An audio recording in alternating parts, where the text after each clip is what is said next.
Hi everyone, it's Ramon Scott, and I've got a preview of week 4 of the football action out here in the East County. It's Thursday night when we're recording this, just about a half an hour from a couple more Thursday kickoffs. Maybe we'll start to reduce those. There's a few more left this season, but we'll talk about those games tonight and also highlight Friday night's card. There's also one game on Saturday to tell you about. Last week I tried to put all the games on Saturday. This is going to be a big week for the East County. I think our teams are down a little bit this year. There's been some success stories out there, a couple teams that are looking good, certainly some other teams that know they want to and have to improve. But here's a situation where we can maybe win some games that we weren't maybe expected to win and make a move on the rest of the county. Because right now it looks like we're just a touchdown, that's all. And let's see if we can't get some of these home wins. Maybe I'm probably going to pick a few East County teams this week to win these games at home that maybe they're slight underdogs, but we need to start winning some of these games against these teams, folks.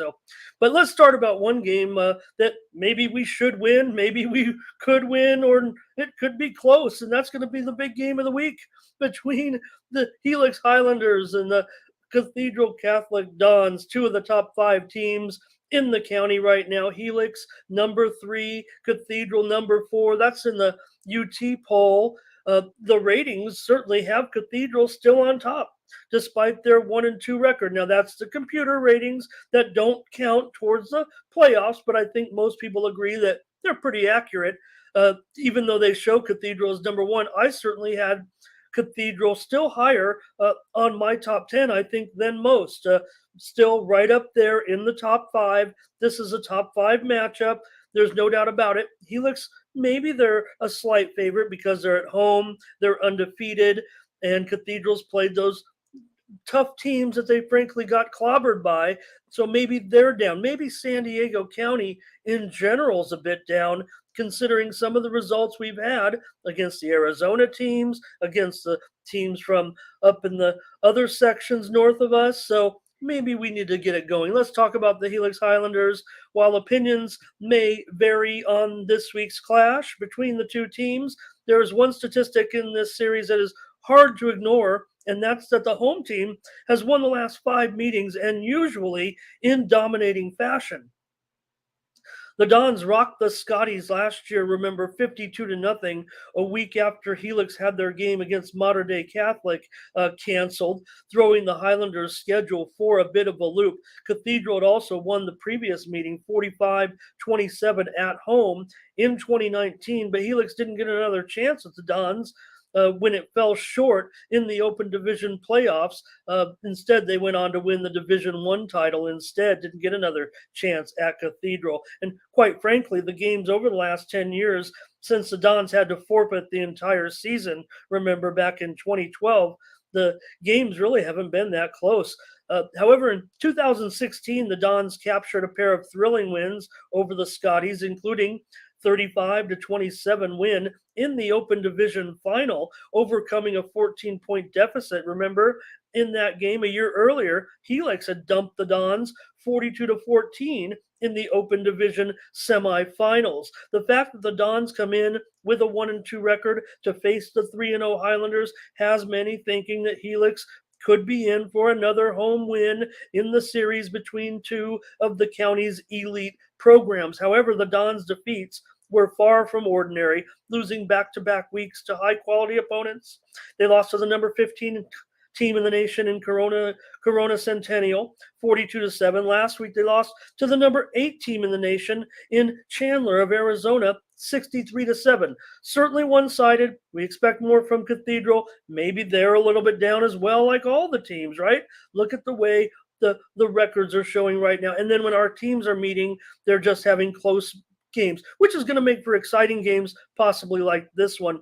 The Dons' win came against now number 8 Mater Dei Catholic, another high-caliber local club that is facing a menacing schedule. They're 0-3 all of a sudden. So Helix has garnered plenty of attention and maybe well-deserved with their 3-0 start, which included a slight bump in the rankings, I'd say, moved up into the top 4, into the Open Division area, if you will. So a loss for the Highlanders would make qualifying for the top division fight to the finish, really, and they could afford no margin for error. Now, they do play some tough teams that if they lost, they still could fight to get in the upper division. They might not be able to lose two of them, but they're playing Servite and Mission Viejo, both high caliber teams that won't necessarily affect that computer ranking that we see, but maybe when the CIF rating, you never know. So the schools first met back in 2009, which means that all the games have been Helix against Cathedral Catholic. Interestingly, they never played the Unidons. So Cathedral Catholic won that first game, but Helix won the next four, including that forfeit. That Cathedral actually won that game, but they've split the last 10. Helix leads 9-6 all time. Helix may have gained slight favoritism on Friday night because the game's at Hart Stadium, and it's hard to measure the level of the defeat for the Dons in those losses to nationally ranked opponents. I expect the Dons to be highly competitive in this game, and it could be a game that is decided in the fourth quarter. But Helix was clutch in the fourth quarter last week against Mountain View of Arizona.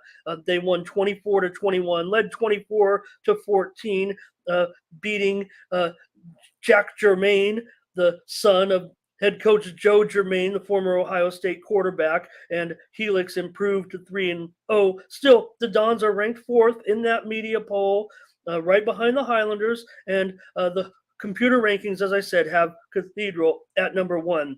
The team that the Dons will see on Friday night will not look like the past Helix clubs. Helix has kind of turned it into a little bit of a passing show, a little bit of an open offense, if you will, and I'm happy about it. I'd love to see it. We really haven't seen a version of the Highlanders like this in quite a while. So Helix has transformed under three-star quarterback Rylan Jesse. He's been nearly mistake-free with 9 touchdowns and no interceptions. But the focus on the air maybe has been out of necessity more so than out of design, because I don't know, maybe Helix doesn't have that dominating back, but they have two backs that have looked pretty good, Kevin Allen and Jason Cisneros, the junior, an 87-yard touchdown run last week, but Helix just amassed 116 yards total on the ground. So far, Cathedral Catholic, they're all about keeping ground as usual, and that's not likely to change. They're running at about a 3-1 clip so far this year.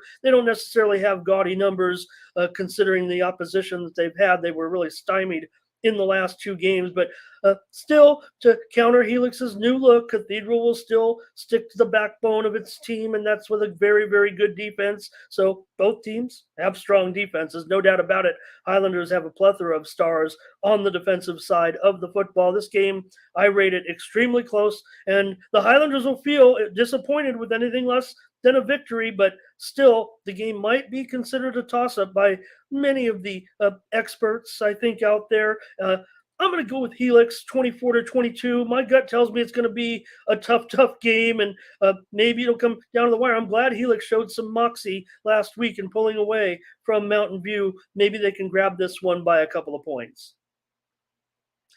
The 15th ranked Granite Hills Eagles will take on the Eastlake Titans. You know, the public perception has been that the Titans have been a troubled program for the last couple of seasons, and maybe that notion is starting to be confirmed in the team's results. Eastlake has a loss to 6th ranked Poway, 14-6, sandwiched by a couple of out-of-section losses to Apple Valley and La Habra.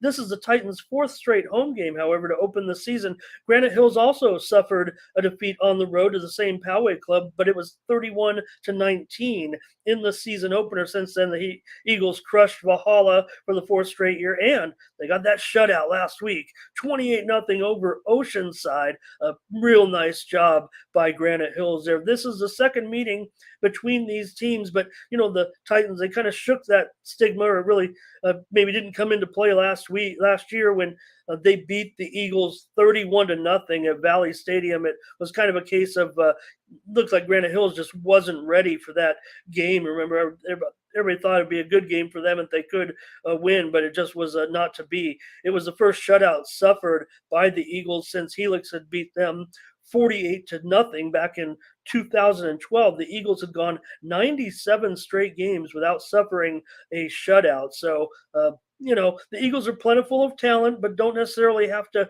feature their top stars. The team is deep in quality, and we seem to get some new names out of Granite Hills every week. Isaiah Jackson had 2 touchdown runs last week, and Nicoy Maddox caught everybody's eye with that 48-yard reception from the ever improving Nico Tomasello. Nice job, Nico. Running the team right now, definitely earning his spot as the quarterback of the Eagles. Eastlake isn't going to drop off the local football map, but they're looking for confidence, and that will make them a dangerous and tricky opponent for Granite Hills, especially considering last season's result. Junior quarterback Fabian Gerbella is the team's leading rusher. He has 284 yards of total offense, but has thrown for just 1 touchdown and run for another.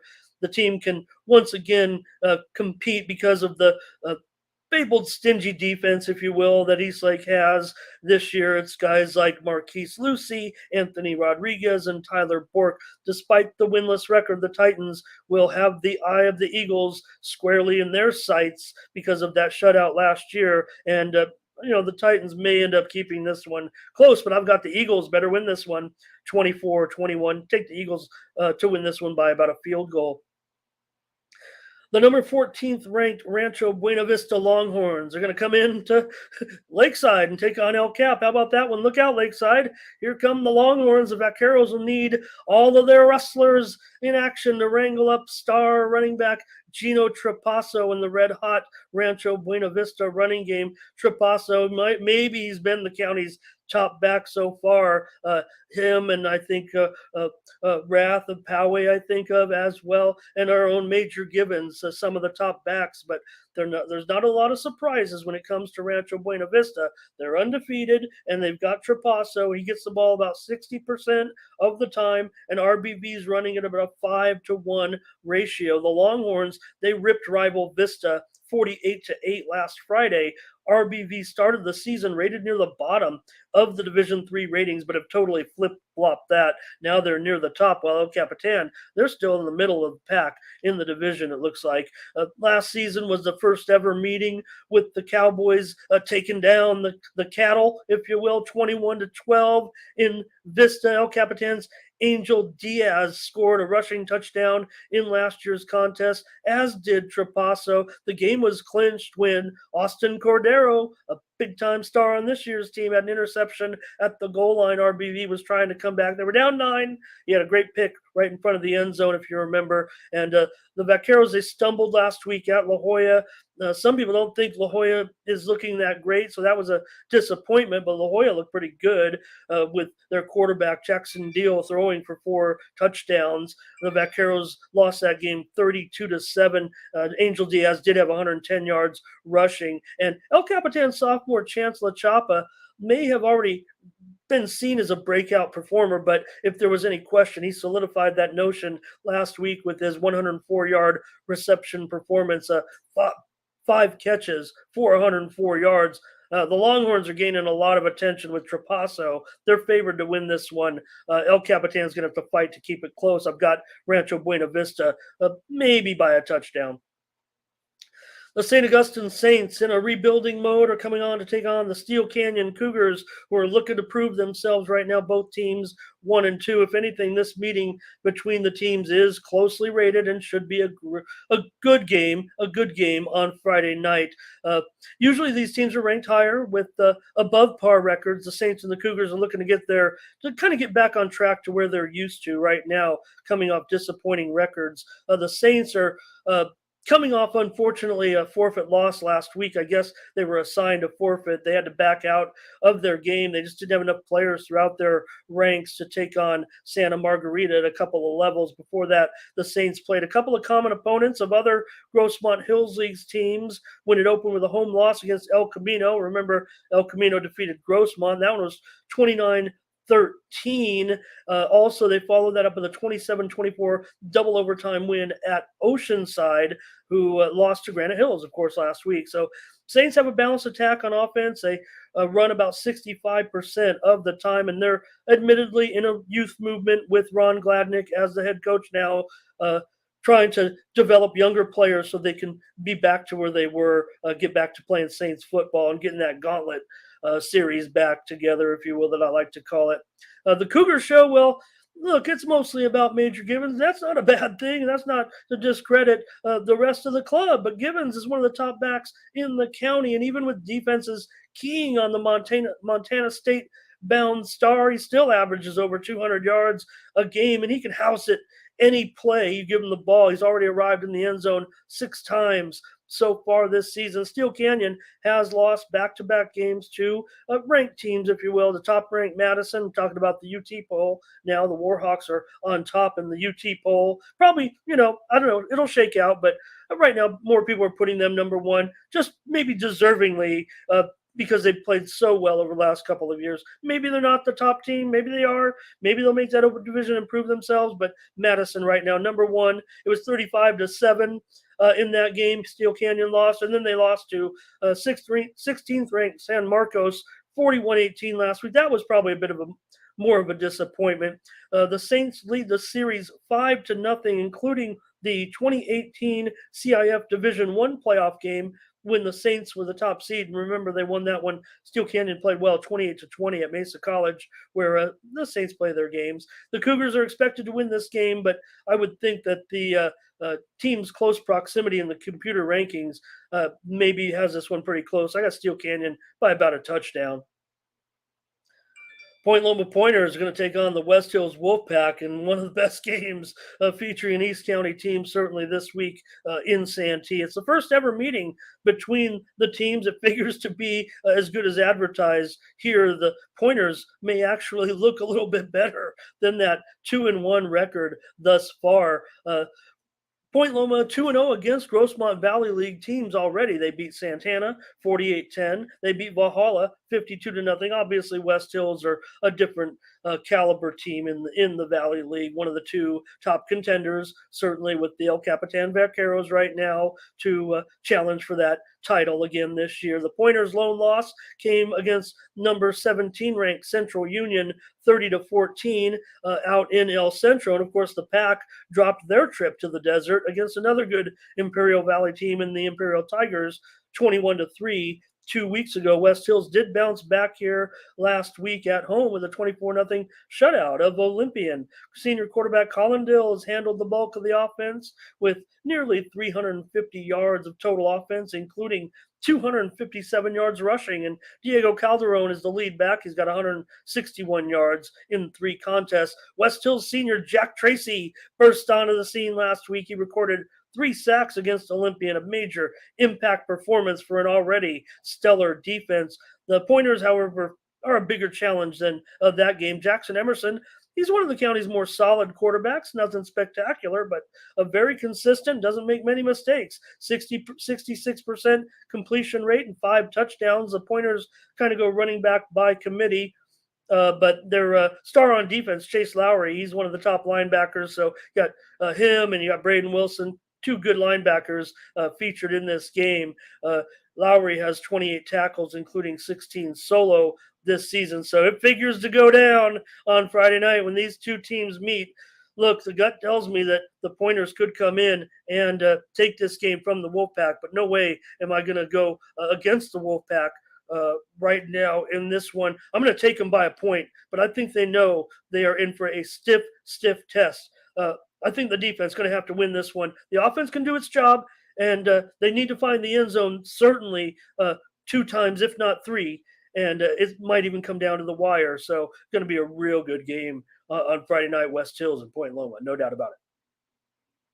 All right, the Santa Fe Christian Eagles and the Christian Patriots are going to meet at Valley Stadium, the 2 longtime small school rivals, if you will. The Patriots host another of their friends.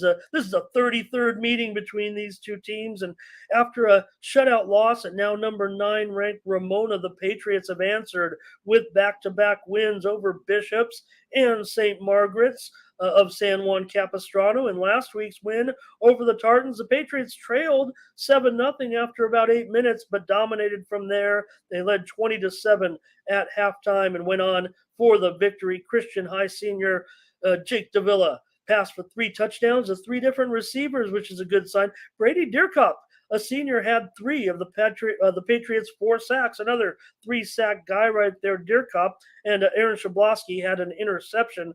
The Eagles won 33-13 last week at Parker. SFC also opened the season with a road win at Valley Center. Their lone loss came at home to that resurgent Fallbrook club. SFC runs at about a 4-to-1 ratio and are mostly a running back by committee. Also, the Eagles' defense has 4 interceptions in 3 games. Christian leads the all-time series. I think it's maybe 16, 15, and 2 or so, but 16, 15, and 1, 33rd meeting. But the Patriots, they started off the series 8-0 back in the 90s. There was a tie in 97. In the 21st century, SFC leads 11-7.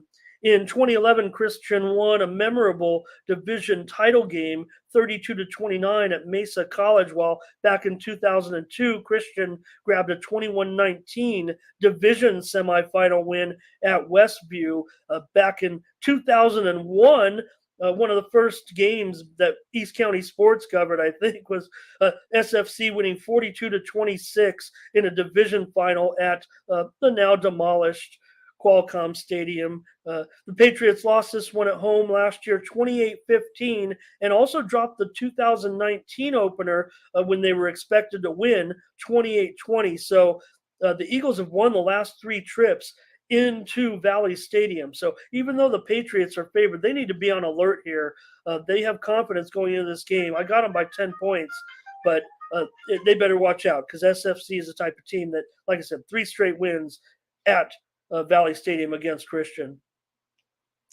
The Crawford Colts are going to take on the Mount Miguel Matadors. The Mount Miguel Matadors had their shutout streak ended in the second quarter of last week's heartbreaking loss, tough loss to Montgomery. The Aztecs ended up earning a 12-7 win over the Matadors, who went nearly 10 quarters before allowing their first points of the season. The Matadors could have another chance at a shutout here against the Colts, although this is an improved Colts offense from years past. Certainly, Crawford did score 35 points in a season opening win over Mar Vista by 14 points. The Colts lost to La Jolla Country Day in week 2, 33-14, before having their bye week last week. The Colts, they don't mind throwing the ball. They've got Gavin Wynn, and they also average 8 yards per carry on the ground, led by sophomore Kent Armstrong, who's rushed for 227 yards.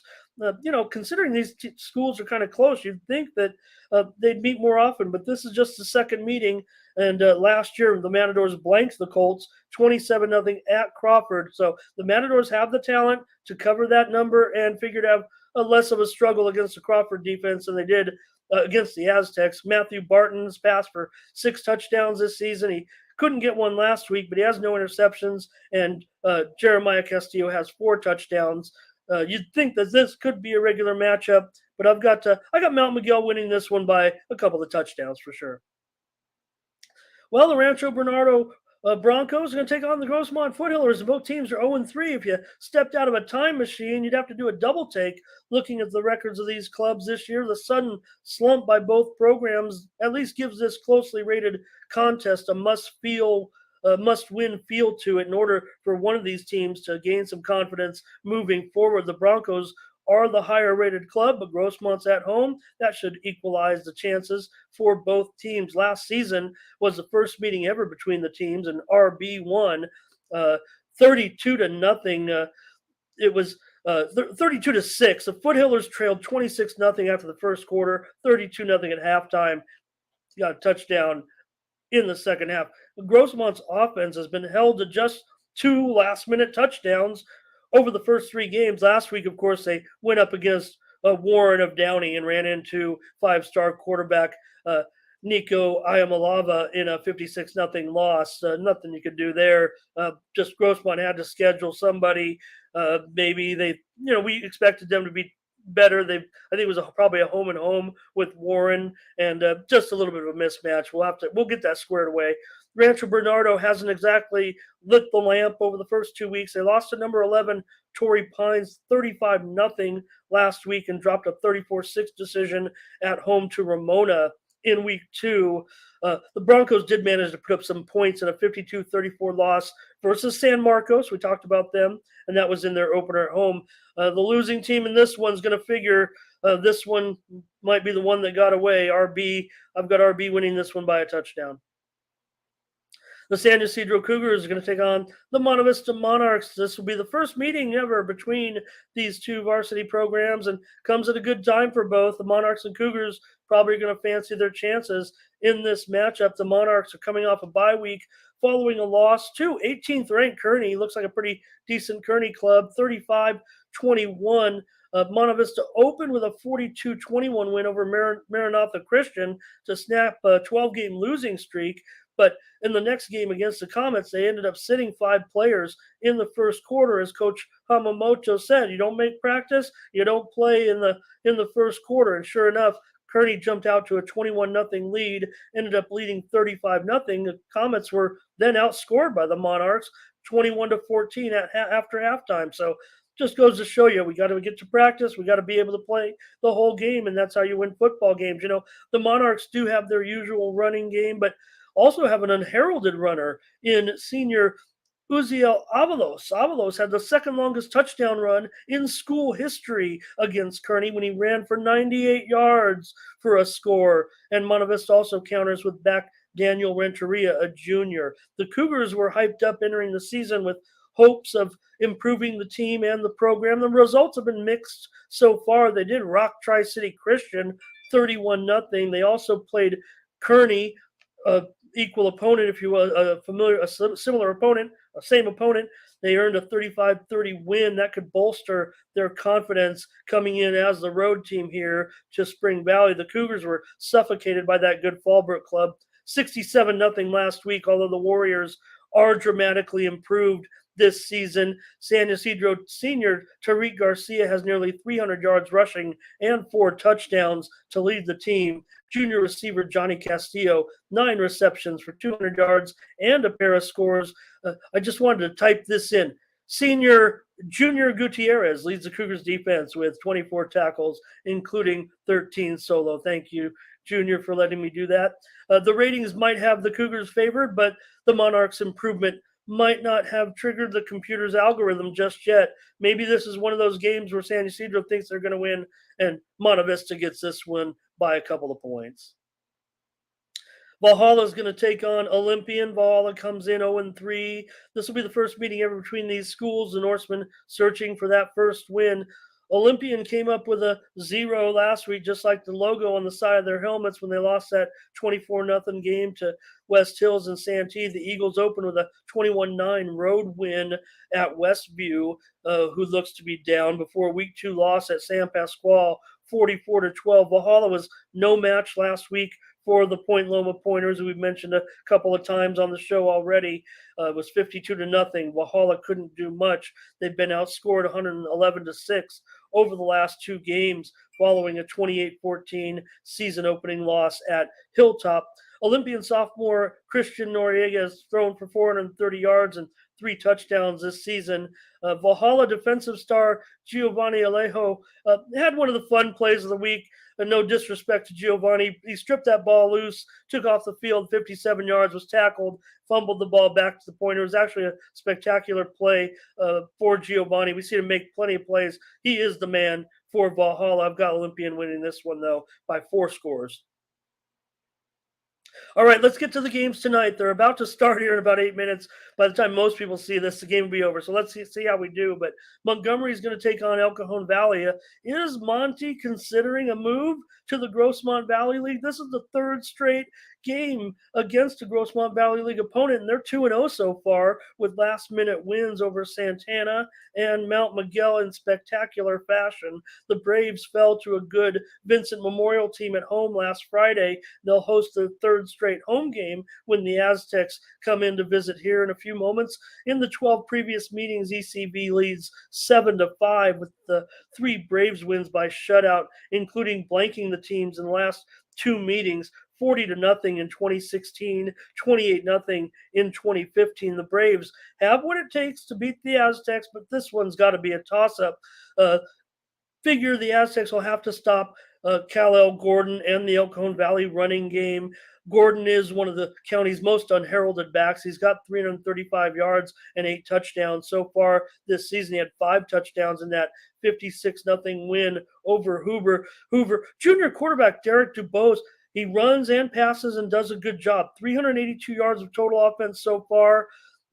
He's thrown 40 passes without an interception. El Cajon's Paris Dixon is one of the county's most underrated defensive backs for sure. He's also a dangerous return man. I've talked to him, and he's a great kid. I mean, he's one of the stars in our conference, folks. Keep an eye on Paris Dixon. If you don't know who he is already, please be on the lookout for him. The Aztecs have proven clutch with their late wins in back-to-back weeks against our teams, Santana and Mount Miguel, snatching victory late. 6-0 against Santana, 12-7 over Mount Miguel with touchdowns in the final minute thanks to senior Nate Ong, who has stepped in for an injured starter and made big plays in the clutch. Isaac Cervantes is the top back for the Aztecs. Gideon Baraka is the top defender. This one should come down to the wire and the final plays as well. I've got Montgomery edging El Cajon Valley. I want El Cajon Valley. Go get this one.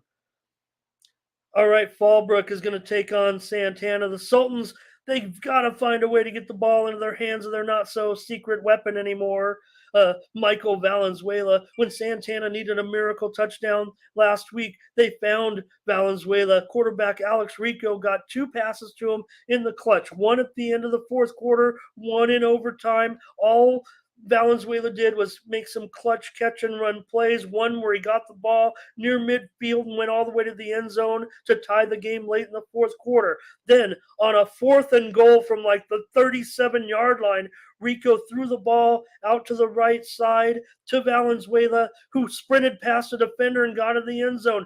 Santana, even though it was a defensive-oriented game, maybe you want to give yourself another chance. They wanted to go for it and win it right there. Wish they could have trusted their defense one more possession, maybe. The play just didn't work out. It was a short pass, low and to the right, uncatchable ball. Sultans lost that one 14-13. Very good game. Nothing was going on for the longest time. We told you it'd be a low-scoring game, and it was. The 27 points was actually a lot of points for the way the game was unfolding for most of the contest. But the star was Valenzuela, and hopefully they can get the ball to this guy. He looks like a playmaker. I don't think it was a fluke. We hadn't seen a lot from him. We don't have a lot of data on the Sultan's statistics or anything, but really it was the first time where we've seen him make these huge plays. They were just clutch plays. Credit to Rico as well. They made clutch plays. The defense was pretty strong, certainly, in that game for Santana. Did a very, very nice job. But in the end, Coronado was the one that made their plays with their man, Valdivia. So Thursday night's game against the Fallbrook Warriors will not be easy. It looks like it could have been a good matchup when it was made, but right now the Warriors are one of the surprise teams in the county, while Santana can certainly admit it's having a disappointing start. The Sultans opened with losses to that good Point Loma team, and then the Montgomery game. Fallbrook features one of the county's leading rushers in Chris Bausch, who's gained 455 yards and scored 4 touchdowns this season. Warrior sophomore quarterback Evan Thomas has passed for 400 yards and 4 touchdowns in 3 starts. So I've got Fallbrook winning this one by 3 touchdowns. All right, the Mountain Empire Red Hawks are going to take on the Bishop's Knights on Saturday at La Jolla High School. The Red Hawks, they're making another trip out west. This is the way they're going to do it in the future. Make these trips out west. That's the way they want it. If they're going to go on the road, they want to play teams out here in the main part of San Diego County. TBS leads the series 7-0, including the last meeting in 2006, which was won by the Bishop School 61-20. The Knights figure to be a considerable favorite here against the Red Hawks, but hey, the Red Hawks are always up for a challenge. They make teams earn their points. They don't make a lot of mistakes. Red Hawks defeated Hoover 20-14 in their season opener before falling to the Southwest Raiders 13-7 in week 2. Mountain Empire had a bye last week. Junior quarterback Corey Van has 3 touchdowns with no interceptions. Freshman running back Isaac Gonzalez looks like he'll be a bell cow back for this team over the next few years. He's already carried the ball 35 times out of the 42 rushes the team has. He has 138 yards. The Bishop School has wins over La Jolla 28-7 in the season opener. They beat Beverly Hills last week 69-0. In week 2, the Knights suffered their first shutout in 145 regular season games at the hands of our Christian Patriots. Mountain Empire will be traveling west in the future. As I said, these trips are already becoming routine. This is just a tough matchup. I've got Bishops by at least 2 touchdowns.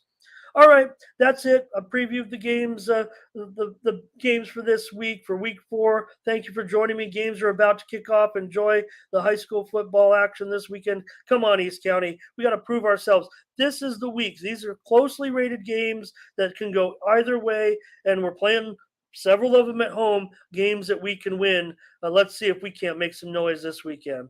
For EastCountySports.com, I'm Ramon Scott.